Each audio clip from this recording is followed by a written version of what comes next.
Hey, Jake with B&H. Today we are in a studio warehouse here in Red Hook, Brooklyn. Very large studio warehouse because today we're talking about hard light, how to use it, how to shape it to create an interesting looking scene, and we have some pretty fun tools here to make that possible. Let's take a look at them. All right, so we have plenty of awesome tools to play with today. The first one though is the brand new Gemini 2x1 Hard. Okay, this light is incredibly powerful. It offers 20,000 lux at 3 meters. This is the main light today that we're showcasing to really show off what you can do with the hard LED. Alongside that, we brought out the 1x1 Hard as well from Litepanels. This is the Gemini 1x1 Hard. Help us fill in certain areas. And we also brought the tried and true Astra 1x1 panels, maybe to help fill in or paint certain areas. And we brought a lot of modifiers too. So we have a bunch of diffusion, we have flags. Behind me, you'll see a very big 6x6 bounce / diffusion. So a lot to play with. The goal today is to show you 3 different setups that each showcase different ways you can use and shape hard light to create a very interesting looking scene. The theme today in this warehouse is kind of down and gritty, so we have a detective and an informant. What's going on? I don't know. Stay tuned to find out. Let's get into it. So the first setup is going to be a wide shot. We're going to use the 2x1 Hard to paint the large warehouse set we have right here. As I mentioned, 20,000 lux at 3 meters. That's possible thanks to little individual optics over each red, green, blue, daylight, tungsten bulb in this light, concentrating it into a 20-degree beam that gives you that much power. We're going to test that out right now. So the beauty of the Gemini 2x1 Hard is that it is RGB WW, so you can very easily go in there and change a color. So right now, the motivation we're looking for here is a street light kind of shining through the warehouse. So we wanted to find the right color that would match that and kind of give the illusion that the light is coming from outside as a street light. So we're dialed in an amber here. We're in Gemini original color mode, and you have just a plethora of different options. And we like the way that medium amber is looking right now to our main camera, so we're gonna go with that. Yeah. Yeah? Yeah. Okay. It's still a little hot. Okay, let me turn it down. I mean, that's 50%. So let's go. Tungsten source. Yeah, turn it down. That's 20%. This is supposed to be dark, right? Yes. Yeah. Okay. Okay, so to motivate the street light, we thought we should put a flag in front of the light and then kind of have Nick here Hollywood it and open it so it looks like our actor is actually opening a door, and that would motivate the lights. If the door is open, that kind of gives us a reason why there's street lights spilling in. And I just want to say, we had this light at like 20%, and that's like doing so much. We had it at 100%, it was way too much light, so we want to bring it down. So it just speaks to how powerful this light is. All right. There. Yeah, let's see what the warm one does. Yeah, because now it looks like it's bouncing. Yeah, it's very subtle. Soft, Oh, okay, I'm sorry, now I see it. Yep, you gotta yep, now I see it. Yep, perfect. Okay, cool. I like that. So why don't we do a fun thing where we turn each of them, all of them off, and then turn them on one at a time. Nick, turn yours on. All right, hold, and now Corey, turn yours on. Perfect, holding, and Doug, turn yours on. Beautiful. Just to recap, we have our 2x1 acting as our street light that our actor comes through. As he walks through the space, he's gonna be filled in a little bit by our 1x1 Hard through our 6x6 diffusion, which makes it a big, large, softer source. And we have our third light here, the 1x1 Astra, that is bouncing off the ceiling, bringing up that ambient. So when I say action, I want that to be Nick's cue to open it. Wait until that's opened and then go, if you please, okay?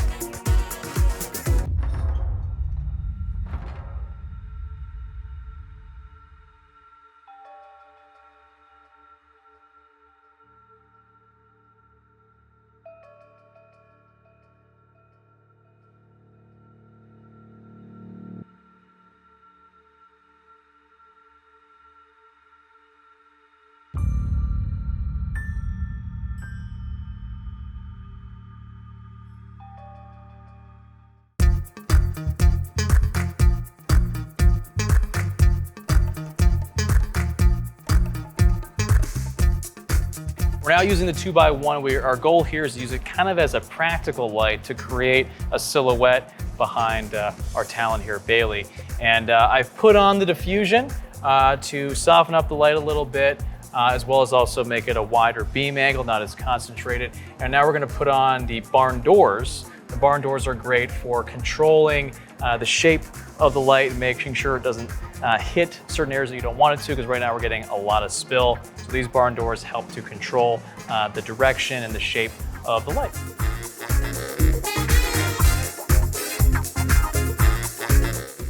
So that's 5%. Wow, 5%. That's insane. Now what if we add some haze to that? Now we're gonna add some haze. Give it some real drama. Wave that for me, Doug. There we go. Oh yeah. Now that's an entrance right there for a character.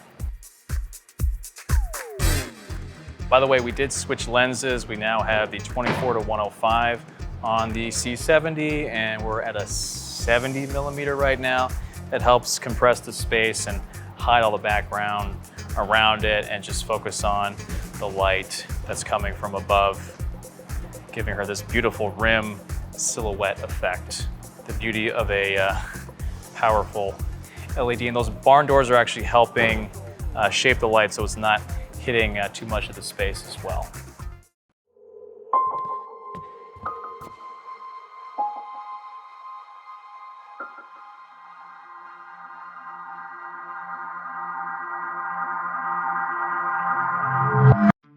For our third setup, we are going to have our characters interact with each other. They're going to enter the frame kind of in a two-shot.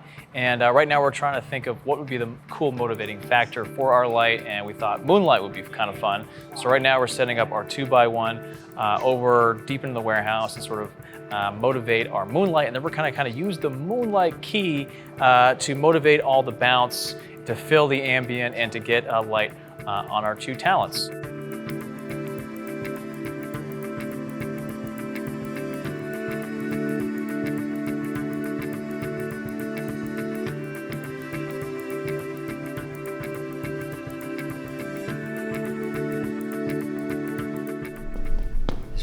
Good. You know I don't like coming to this part of town. All right, so we're more or less set up for our two-shot now. This is our third setup, and just gonna walk you through the lights that we've used and how we've arranged them. First of all, we have the 2x1 Gemini hard all the way over there, kind of mimicking moonlight coming through a high-up window.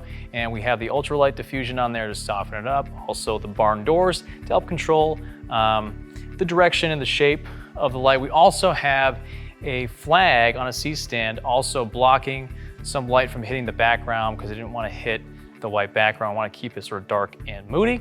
The other light here over my right shoulder is the 1x1 Gemini hard. We have that as a little warmer color to sort of contrast the moonlight, and that's being blasted through the ultralight diffusion as well as the big 6x6 to really soften up the light on our talents' faces. And yeah, that's pretty much the setup. We also had to flag off a little bit here. We have a flag on a C-stand behind here as well because it was spilling onto our background, so we wanted to control and limit the spill as much as possible, so we put a flag up there. And yeah, we're ready to shoot our scene. Okay, Nick, go ahead and turn on the 2x1 hard, please. All right, that's our 2x1 hard, looking good. All right, really harsh, nice moonlight there, giving our talent Bailey a nice little key light, as well as giving Jefferson a nice little kicker on the backside. We've got to cross key him so he has some light too. So go ahead and turn on the 1x1, please, Doug. Boom, there we go. Fantastic. And that's how you use hard light to shape and create your scene.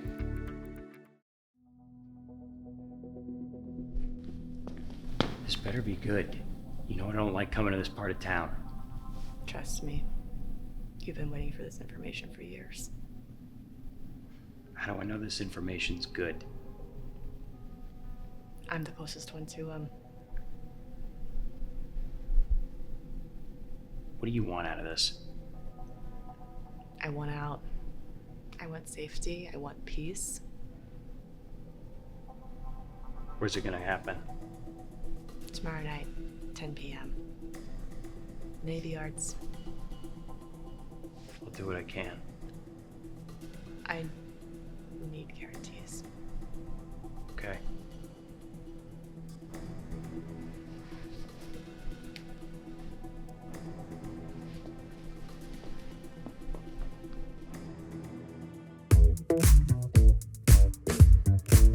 So another variation on the third setup now, we've changed the lights a bit around and we also changed the camera angle. We now have a much lower angle, kind of angled up at Bailey to make her a little bit more intimidating to our detective. And we've now changed the key light just a little bit. So now the 2x1 is acting as Bailey's key light. I've taken off the barn doors. I've left on the ultralight diffusion to soften the beam, but I've added the domed diffuser, which also comes in the kit. And that really widens the beam of light, makes it really soft and really flattering on our talent. I'm also taking advantage of the 6x6 once again with the 1x1 hard. I am bouncing it off of the 6x6 so it kicks back and gives Bailey a nice little hair light. That's the setup. It's all about shaping and controlling hard light to get it to do what you want. Let's make a scene. What do you get out of this? Safety. I want a better life. I want out.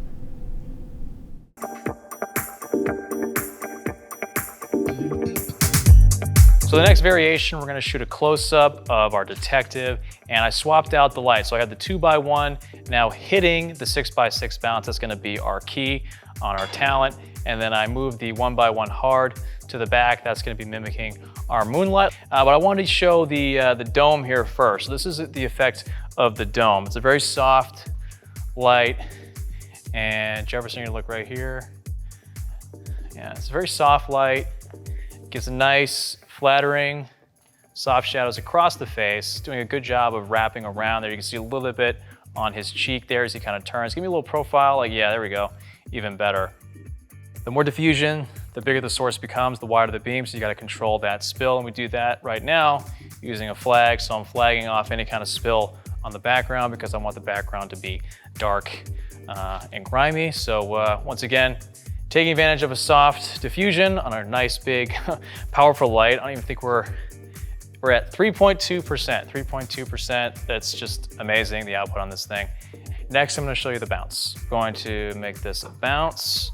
We're gonna move it back this way.